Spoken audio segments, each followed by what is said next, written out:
The first thing I noticed was how light it felt. My mother's ring, the one she wore every single day of her life, the one she passed to me just before she died, was gone. In its place, on the velvet cushion in my dresser drawer, sat a cheap, gaudy imitation. It was a flimsy piece of metal, probably from a gumball machine, with a fake stone that looked like plastic. My heart started to beat a little faster, a cold dread washing over me. I picked it up, and the metal felt rough, almost sharp, nothing like the smooth, worn gold of her ring. I found Sarah in the kitchen, scrolling on her phone, sipping coffee. I held up the fake ring. "Where is it?" I asked, trying to keep my voice steady. She barely looked up. "Oh, that old thing. I sold it." My stomach dropped. "You sold my mother's ring?" She finally met my eyes, a slight shrug. "Yeah, it was just sitting there. Didn't think you'd mind. Got $50 for it. Figured it was better than nothing." Her tone was completely flat, as if she was talking about selling an old coffee mug, not the last tangible piece of my mother I had left. There was no apology, no hint of understanding why this might hurt me. It was just a transaction, a quick way to make a few dollars. The way she said, "that old thing," cut deeper than anything else. It dismissed not just the ring, but my grief, my memories, everything my mother meant to me. I stood there, holding the fake ring, looking at her. For a moment, I honestly couldn't speak. The casualness of her admission, the complete lack of empathy, it was a punch to the gut. But instead of yelling, instead of crying, something else settled over me. A quiet, cold certainty. $50, I repeated, my voice low. "You sold my mother's ring, a family heirloom, for $50. She rolled her eyes. "It's just a ring, Mark. What's the big deal? It's not like it was worth anything anyway. You always made such a fuss over it." She went back to her phone, clearly done with the conversation. But I wasn't done. Not by a long shot. I looked at the cheap imitation in my hand, then back at her, still absorbed in her screen. A plan, clear and sharp, began to form in my mind. "You think it was just a ring, Sarah. You think nobody would know the difference. But this isn't just about $50. This changes everything for us. Everything." My voice was calm, almost unnervingly so. She didn't even register the shift, still scrolling. She had no idea what she had just set in motion. I walked out of the kitchen, pulled out my old phone, and called the jeweler my mother always used. "Mr. Henderson." I explained the situation, told him about the ring, described it in detail. He listened patiently, then asked me to bring in the fake one, just in case. When I got there, he took one look at the imitation and shook his head. Then he pulled up his records. My mother's ring, he explained, was a custom piece, a unique design with a rare sapphire. He showed me the appraisal from years ago. The value was not $50. Not even close. It was a significant amount, far more than Sarah could ever have imagined. He also confirmed that he hadn't seen anyone try to sell it. He knew my mother, knew her ring. He would have recognized it. She thought nobody would know, but the jeweler knew. I hung up the phone, the cold receiver still pressed to my ear for a moment. The truth hit me with the force of a physical blow. It wasn't just carelessness. It was a deliberate act of disrespect and deceit. My face felt tight, my jaw clenched. A new resolve hardened my expression. This wasn't going to stand. This was just the beginning. Before we continue, subscribe to the channel and tell us where you're watching from in the comments. Growing up in this suburban town, life was pretty straightforward. It was one of those places where everyone knew everyone, where kids played outside until the streetlights came on, and Sunday dinners with family were a sacred tradition. My childhood home was a modest house, but it was always full of warmth, laughter, and the smell of my mother's cooking. Family values were a big deal for us.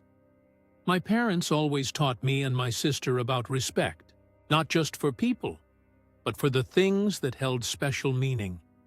They ingrained in us the idea that some possessions weren't just objects. They were stories, memories, a piece of who we were. My relationship with my mother was the cornerstone of my early life. She was my rock, my confidant, and my biggest supporter. She taught me about kindness, resilience, and the importance of holding on to what truly mattered. That ring, the one Sarah sold, wasn't just a piece of jewelry. It was a tangible connection to my mother, a constant reminder of her love and her enduring presence in my life, even after she was gone. It was one of the few things she had left me, a symbol of her legacy and a comfort in my grief.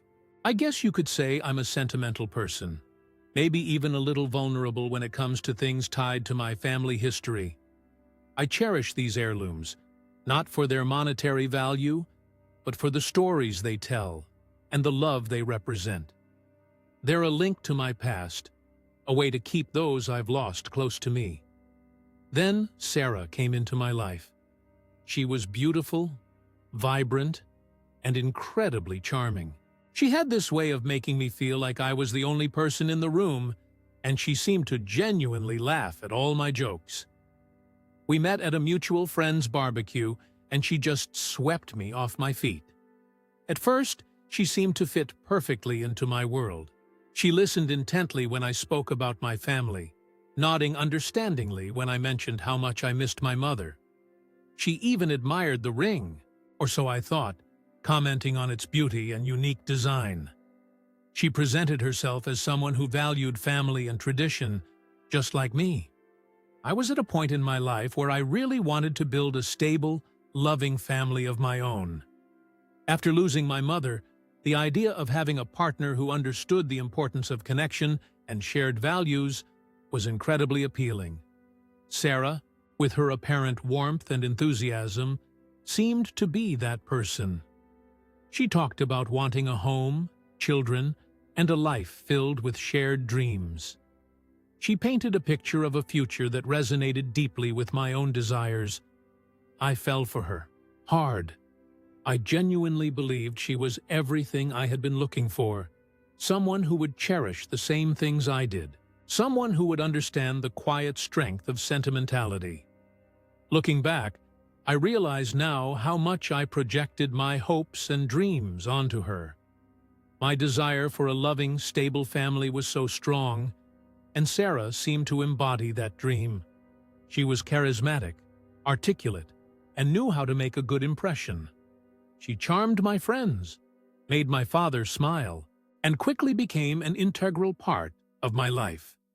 The emotional backdrop of my life at that time was a yearning for connection, a desire to rebuild the sense of family I had lost. Sarah appeared to be the answer, the missing piece that would bring warmth and completeness back into my world. I wanted to believe in her, in us, so badly that I probably overlooked some of the smaller cracks that were starting to form. The tiny inconsistencies that, in hindsight, were warning signs of the person she truly was. Those tiny inconsistencies, those small cracks I mentioned, they didn't just disappear. Over time, they grew into bigger fractures, revealing a pattern of disrespect and disregard that slowly chipped away at my feelings. It started subtly, almost imperceptibly, making me question if I was overreacting. For instance, I remember one time I spent an entire weekend building a custom bookshelf for my vintage comic book collection.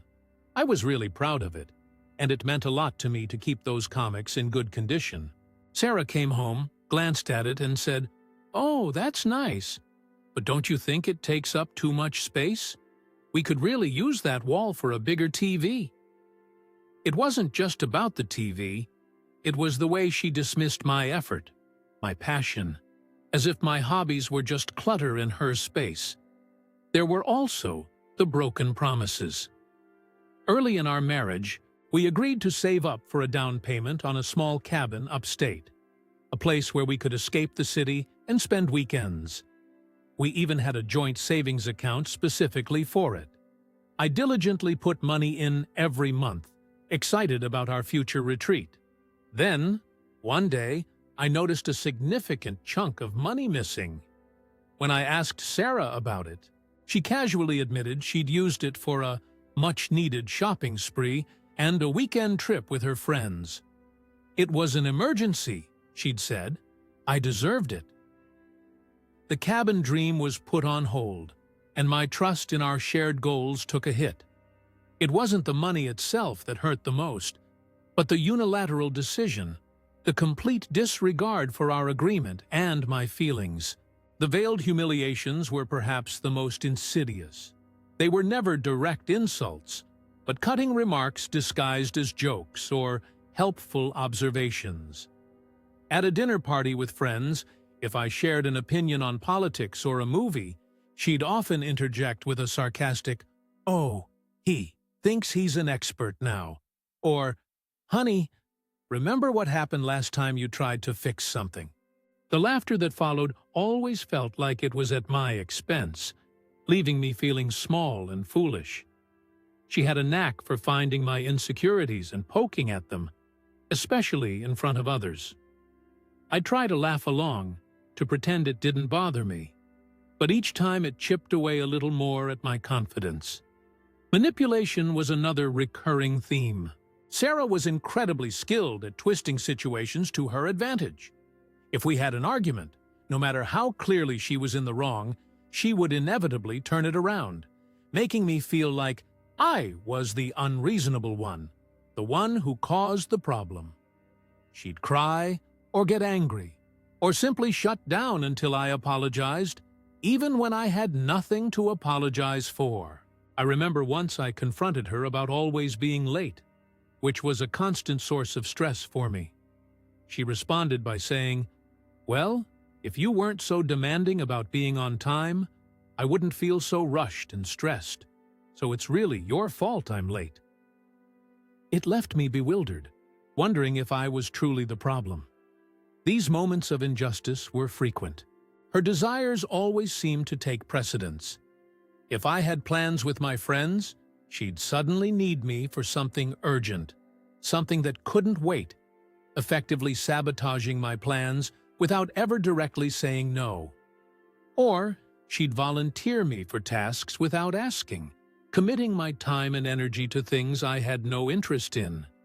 It was a slow, steady erosion of my autonomy, my sense of self. Each incident, each slight, felt like a grain of sand being removed from a gradually crumbling structure. The ring incident, the one that finally pushed me to my breaking point, wasn't an isolated event. It was the culmination of years of this emotional erosion.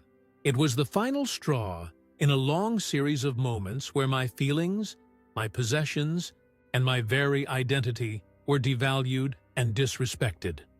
I had spent so long trying to make it work, trying to understand her, trying to believe in the person I thought she was.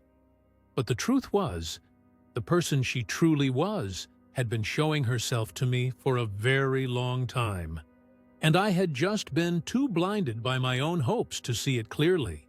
The emotional atmosphere in our marriage became increasingly oppressive, a thick, heavy blanket that smothered any joy or lightness we once shared. It felt like living under a constant gray sky, where even the smallest things could trigger a storm. We argued more frequently, not about big life-altering decisions, but about mundane, trivial matters. The way I loaded the dishwasher, the volume of the TV, the temperature of the house, everything became a point of contention. Each disagreement, no matter how small, felt like another brick added to a wall growing between us, making the distance palpable. The resentment grew like a persistent weed, choking out any remaining affection. It wasn't just quiet tension, it was a loud, Unspoken battle fought over every shared space and moment. Our neighbors started to notice. I'd catch their glances when Sarah and I would come and go.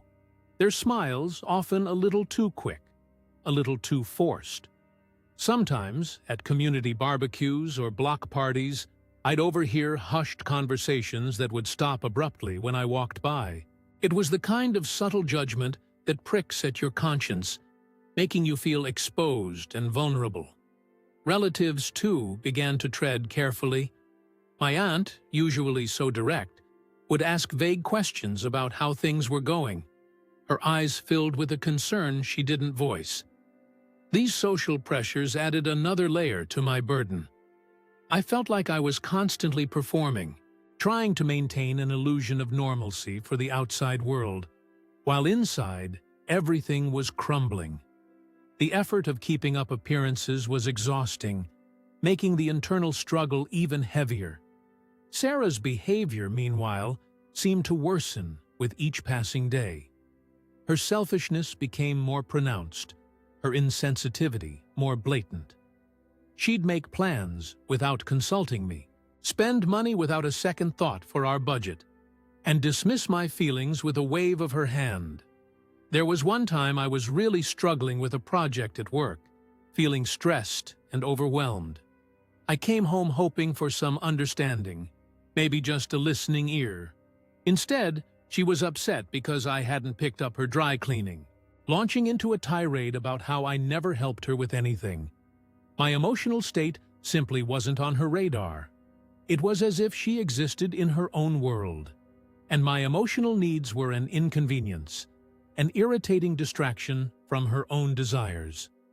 Her disregard for my emotional state became a constant, painful reminder of how little she valued me.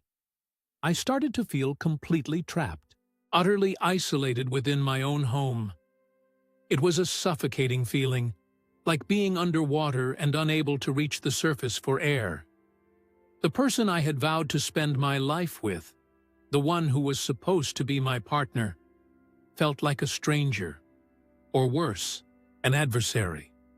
I'd spend evenings in my study, pretending to work, just to avoid being in the same room as her. The silence between us was heavier than any argument, filled with unspoken accusations and unresolved pain. I was experiencing the peak of emotional distress, a constant knot in my stomach, a dull ache behind my eyes.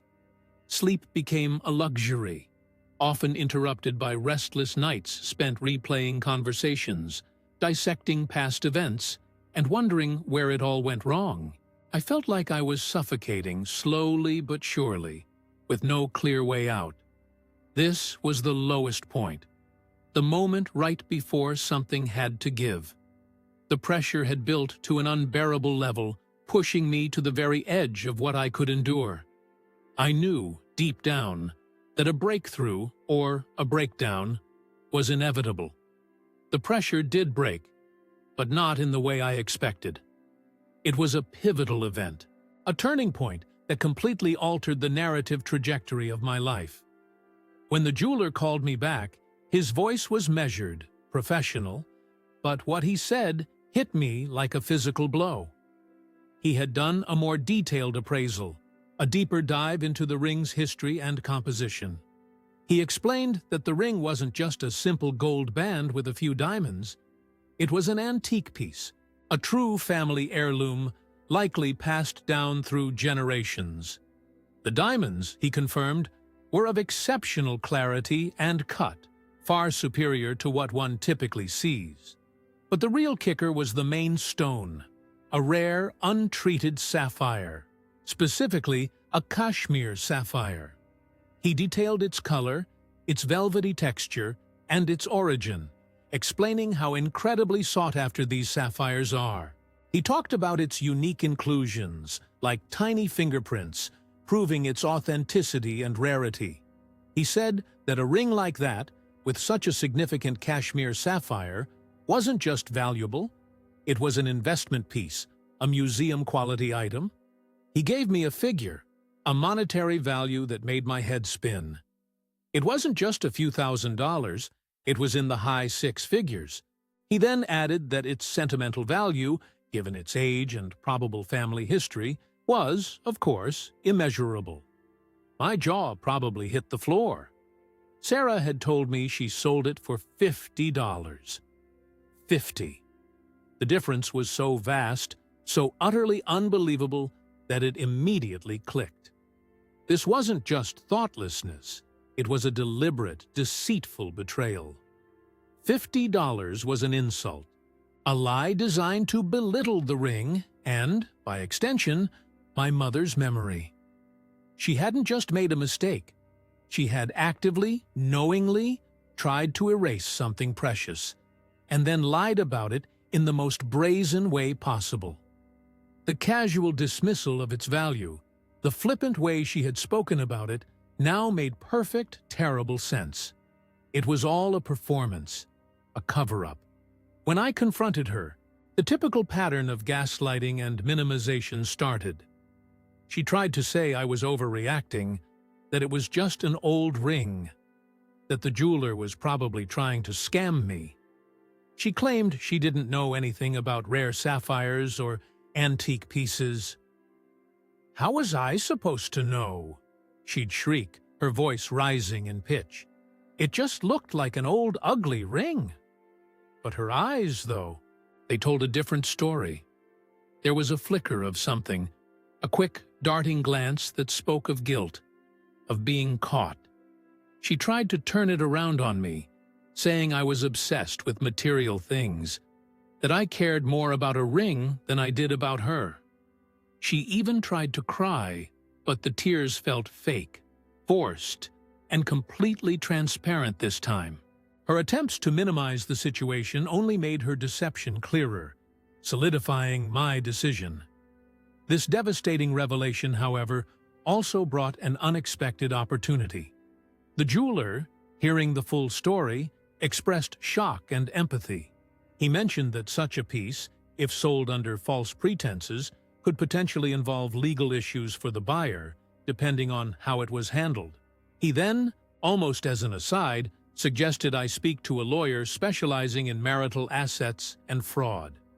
He even gave me a name, someone he knew through his business, a sharp attorney who dealt with high-value items. It was a lifeline, a glimmer of hope in the suffocating darkness. This wasn't just about a ring anymore. It was about a fundamental breach of trust, a deep-seated deceit that required a formal response. This conversation with the jeweler and his unexpected advice fundamentally changed the story's direction. It shattered the cycle of suffering I had been trapped in, shifting the power dynamic completely. I was no longer just a grieving son or a frustrated husband. I was someone with a clear path forward, armed with facts and expert advice. The immediate aftermath of that phone call with the jeweler hit me like a physical blow. The initial shock slowly gave way to a churning mix of grief, white-hot anger, and a profound sense of betrayal that settled deep in my bones. It wasn't just the ring, or the money, or even the memory of my mother that felt violated. It was the entire foundation of my marriage, of my trust in another human being.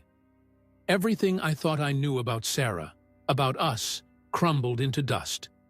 I spent days in a haze, barely eating, barely sleeping, the image of that ring, my mother's ring, flashing behind my eyes. A new fear started to creep in, the fear of the unknown. What would my life look like now? The thought of dismantling everything we had built, or rather, what I thought we had built, was daunting. I pictured the whispers, the judgment from the tight-knit suburban community we lived in. People talked. They always did. Would they see me as the victim? Or would they somehow twist it to make me look foolish, weak? The pressure to maintain appearances, to keep up the facade of a perfect suburban life, was suffocating. But beneath that fear, a harder, colder resolve began to solidify. I couldn't go back to the way things were. The psychological shift was happening, slowly but surely. from a man reeling from a personal tragedy to someone preparing for a fight. I reached out to my sister, Maria, first. She had always been my rock, and her reaction was exactly what I needed. She listened patiently, her voice filled with a quiet fury as I recounted the jeweler's revelations and Sarah's pathetic attempts at gaslighting. "I always knew there was something off about her," Maria said, her voice tight with anger. "But this is monstrous." She promised to stand by me, offering not just emotional support, but also practical advice. Maria was a force of nature, and having her in my corner made me feel less alone, less overwhelmed. Then there were my parents' oldest friends, the Millers. They had watched me grow up, practically an extension of my own family. When I spoke to Mr. Miller, his voice, usually so jovial, was somber. He didn't condemn Sarah immediately. Instead, he expressed deep sorrow for my mother and for what I was going through. He was a retired lawyer, and his advice was invaluable. He didn't mince words about the gravity of Sarah's actions and reinforced the jeweler's suggestion to seek legal counsel, even offering to make an introduction to a colleague who specialized in family law and complex asset disputes. His measured, calm approach helped ground me, turning my abstract fears into concrete steps. Not everyone was as supportive, though. A few acquaintances, caught in the middle, tried to offer misguided counsel, suggesting I talk it out with Sarah, or try to understand her side. One even hinted that perhaps I was overreacting, that women sometimes do silly things. I quickly learned to filter out these voices, realizing that their advice came from a place of ignorance or a desire to avoid conflict themselves. Their words, however, only strengthened my resolve. This wasn't a silly thing. It was a calculated act of profound betrayal. The deep psychological impact of this period was undeniable. I felt a transformation happening within me. I was no longer the man who would tolerate disrespect, who would brush off subtle slights, or who would allow himself to be manipulated. The victimhood I had unknowingly inhabited for so long was shedding away. In its place was a steely determination, a clear-eyed focus on justice and self-preservation. The ring, once a symbol of grief, was now a catalyst for change. I was moving from enduring to acting, from suffering to seeking resolution, ready to reclaim my dignity and my future. The transformation was complete. I began the process of rebuilding my life, not just emotionally, but practically. The first step was to contact the lawyer Mr. Miller recommended. His name was David Chen, and he specialized in complex divorce cases, especially those involving financial deception. Meeting David was a turning point. He listened intently, taking detailed notes, his expression unreadable but reassuring. When I finished, he looked at me and said, "This isn't just about a ring, is it? This is about a pattern of behavior, a breach of trust that goes far deeper." His words validated everything I had been feeling. The legal proceedings began.